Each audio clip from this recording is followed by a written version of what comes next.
Hello and welcome to Pompey Talk in partnership with Jan Leap. My name is Mark McMahon and join me in the studio today to discuss Pompey's 4-2 victory against Wycombe is News Chief Sports Writer Neil Allen. Neil, so many talking points from the game, but let's start with the result itself. Another good victory and now 4 in a row for Pompey. Yeah, they showed a different side to their game. They fell behind early on, but they stuck it and got back before half time. And it was an excellent game, especially the first half, full of attacking intent. Some heavy tackles and some really good goals from both sides. But there's concern that Pompey falling behind so early, Wycombe might make it more difficult. But Pompey showed creativity to get themselves back in. As you mentioned, there must have been that fear, especially with Wycombe's reputation in Fratton Park, that they would have scored that early goal, sat back, but Pompey then scored with ease by the sound of it. Well, Pompey put them under a lot of pressure. And Wycombe were time wasting from the first minute. That's how they operate. But Pompey put them under pressure and they scored at a really good time through Burgess at the far post, bundling it in.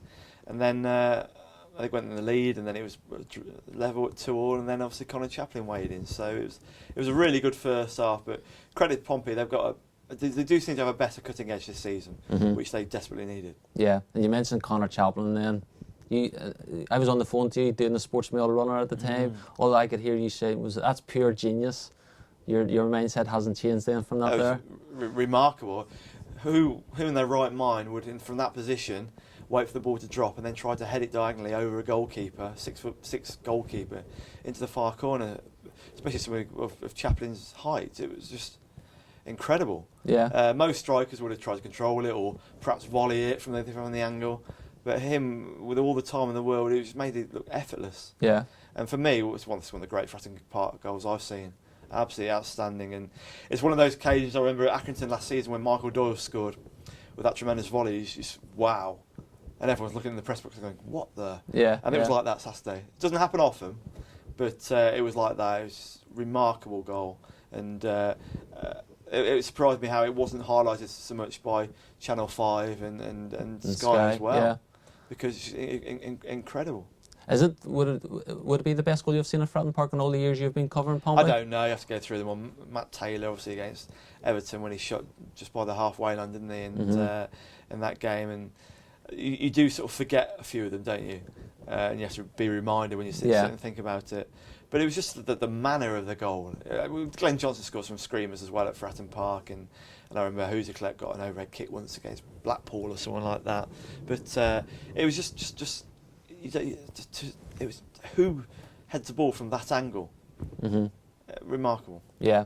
Obviously, back page today in today's paper, Michael Doyle's talking about Conor Chaplin. It's not only his goals that he's impressed with; it's his overall game. He's saying that he's getting better as a striker. He is. You just think of the Colchester goal when he set up Gary Roberts with a wonderful first time crossfield pass, put Roberts through. Last year we sort of perceived Chaplin as coming off the bench, being an impact player, really good in the box. But we're seeing more of him outside the box. Hence that moment against Colchester. There was also a moment in the second half of Saturday where he put a ball in from the left, where Roberts had an open goal at the far post and headed it wide. But again, example of Chaplin can do outside the box now, which we've not necessarily seen. So he's getting, he's definitely added more to his game now, and so all-round better striker for me as well. He hasn't started again for Pompey, is that correct? Yeah, this season. No, he hasn't started. No. He must surely be making life difficult for Paul Cook too, leaving him on the bench now. Yeah, it's interesting, isn't it? Because you've got Smith with that hat-trick at Yeovil in the Silly Trophy, and then you've got Main came in and scored 2 goals, and then he was injured. Then Conor came off the bench and scored that, and he was all-round player, was man of the match for me as well. Yeah. So he's got a few options there up front now suddenly, isn't he? And the fact that the last 2 games he's played one up front, he has played at one up front. Roberts occasionally goes alongside him to pressure, but it is one up front. Yeah. So he's continuing to play that. It's winning matches. So he's not going to play 2 up front in a hurry, is he? Yeah. So suddenly he's got a lot of options there, and you've got Noel Hunt there that can't get a start either. We have to mention Curtis Mean, because obviously he went off with a head injury. There's no concussion apparently, so he should be available for selection next time around then as well. I don't know. It's all straight after the game. It's all a bit unclear after a game, because you're talking about the Southern half an hour again and they're talking to the press, so we'll find out more as the week goes on. The reserves are playing tonight, so find out more there. So, but yeah, he got a really nasty cut apparently right in by his eye, so we'll see the outcome of that, whether he's fit enough for consideration for Accrington away next Saturday. Overall, it was another good performance by Pompey, but at the same time too, there was a few defensive frailties that maybe caught the eye as well, wasn't there? Yeah, for me the first goal was a really well worked goal. The half volley from Thompson from the right to put Hayes in. But again, he had a lot of space, Thompson, to be able to volley that ball across. And the second one, Hayes was in too much space when Pompey failed to clear the ball. But again, a ferocious finish with his right foot. But just those moments, Pompey did look susceptible to concede goals. However, coming forward, they did look capable of adding to the tally. Yeah, and all of a sudden now Pompey are second in the table. It doesn't seem such a bad start to the season after all now.